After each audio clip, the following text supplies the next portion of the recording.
Hi, everybody, and welcome to another Astrologer Frank Answers. My name is Frank Clifford, and it's an opportunity for me to answer direct questions from you about your own birth chart, as well as questions about astrology in general. Now, I have a question today from Mariana about her nodal transit that's coming up early next year, March, April, May time. So let's take a look at her chart and hopefully we'll be able to provide a bit of insight into that.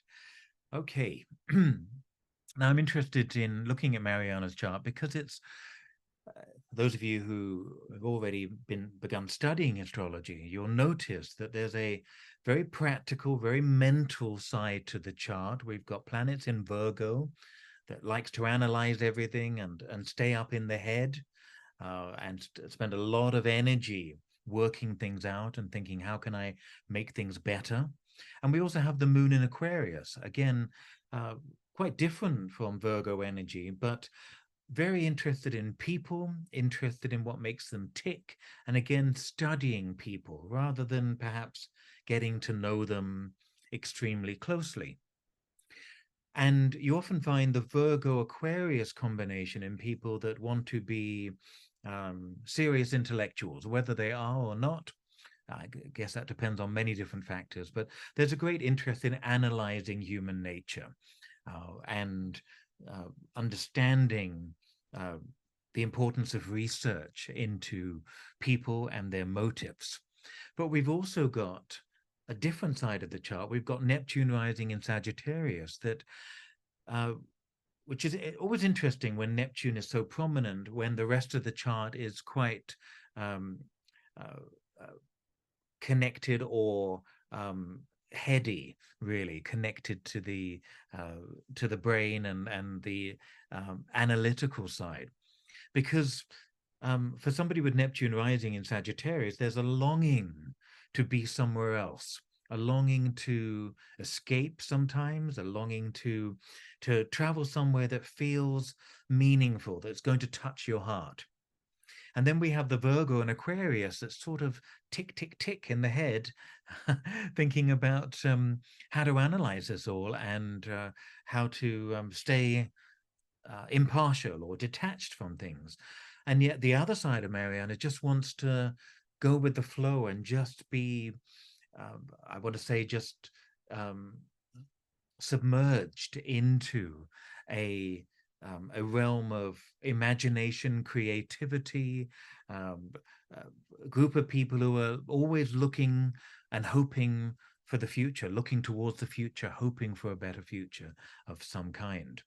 So it's very interesting. There's the realist, the pragmatist, and the yearner, the dreamer, the one searching for more meaning.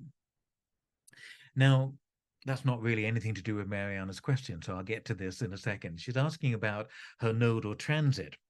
And we know that nodes at the moment are in Aries and Libra.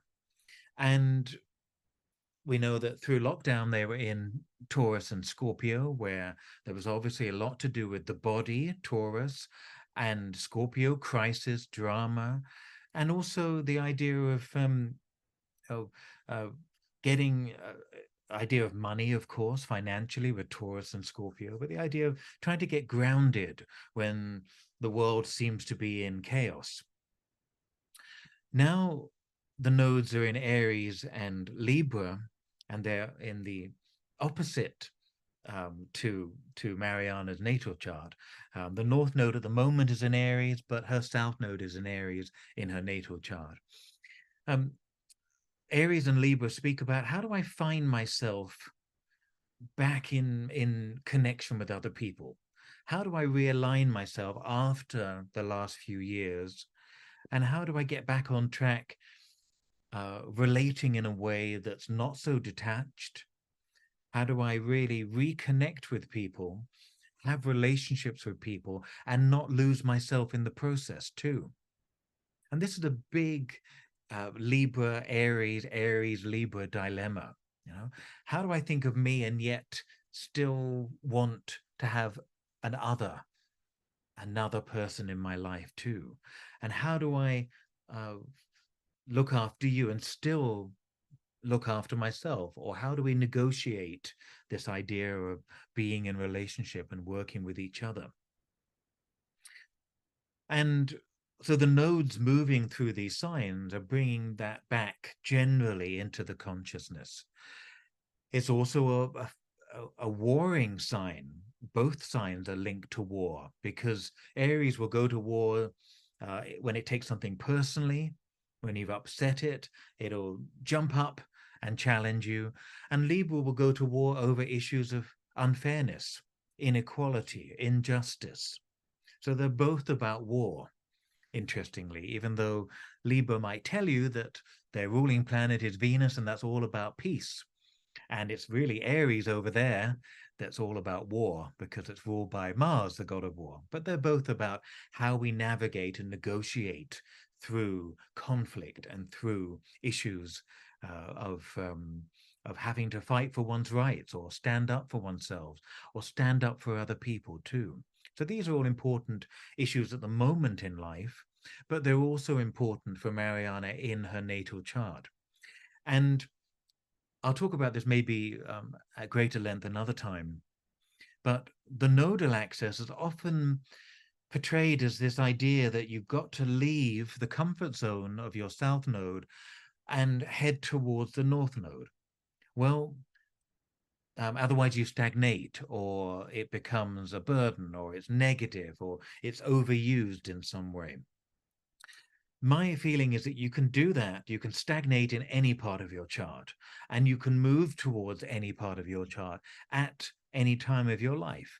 And in fact, the best times to move to different parts of your chart are when transits are triggering those parts of your chart. They're just invitations to do more with that part of your chart. It's as simple as that.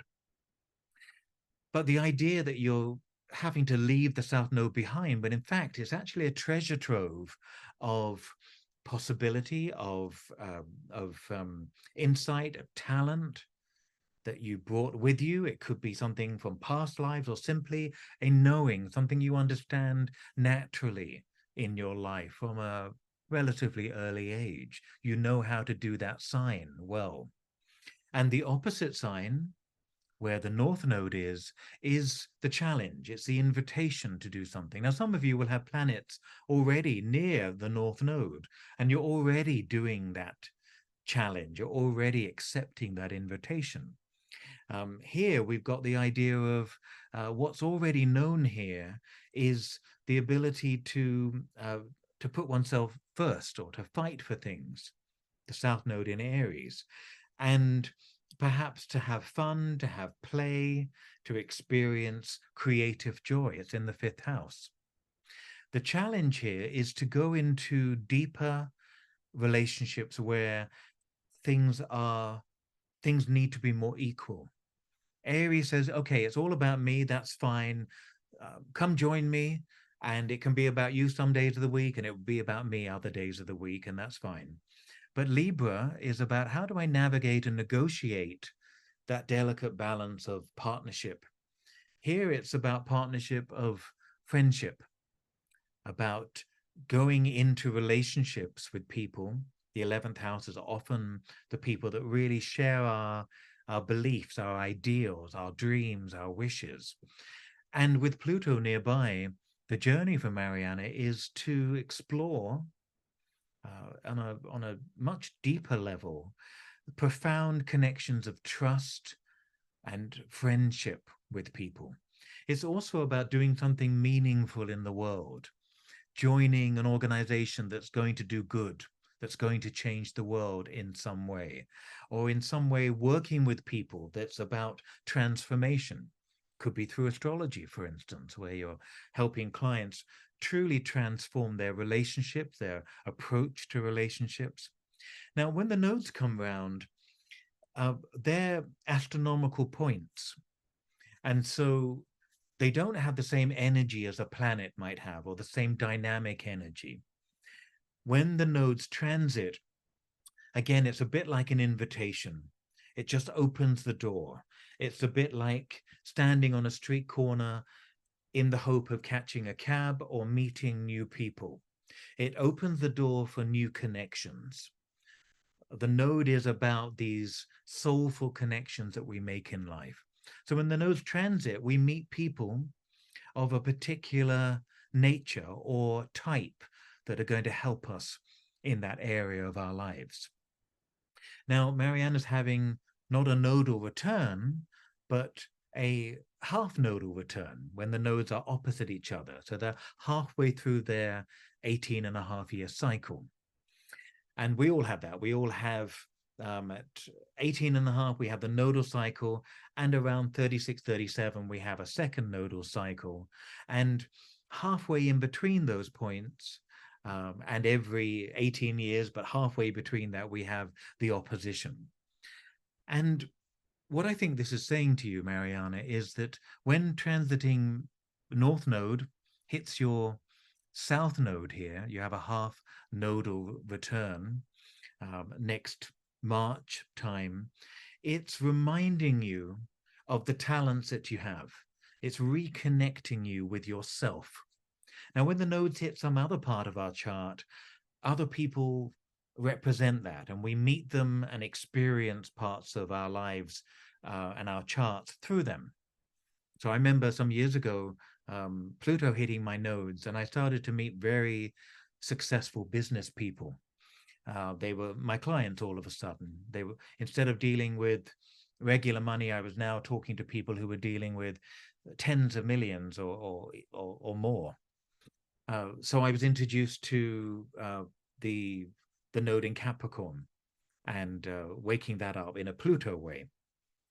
Here we're simply reconnecting to your own nodal axis, reminding you of the importance to get that balance right, to attend to your relationships, to attend to what feels right and fair with other people, and also to pay attention to yourself, your own needs to just let your hair down, have some fun, to explore your sexuality as well. The 8th house and the 5th house are both linked in some ways to sexuality, in different ways. So the half nodal return is getting you back and aligned with your nodal axis. And then, of course, a little bit later, a few months later, the nodal axis then connects. Let's have a look. In June, so 3 months later, it connects with that Pluto, just a few degrees earlier in the zodiac. Remember, the nodes go backwards as they transit through the horoscope, through the zodiac. So you'll be reminded of the importance of having in-depth relationships and the importance of how healing, curing, transformational relationships can be for you, and how you can be that conduit of for change for other people too. Okay, well, I hope that goes well for you, Marianne. I'm sure there's a lot more happening in your horoscope as well. But that's what you're asking about, and I hope that gives you a little bit of insight into the nodes and your half nodal return. Take good care of yourself, and I will see the rest of you next time. Get in touch through the website, and I'll do my best to answer your questions. Take care of yourself. Bye-bye.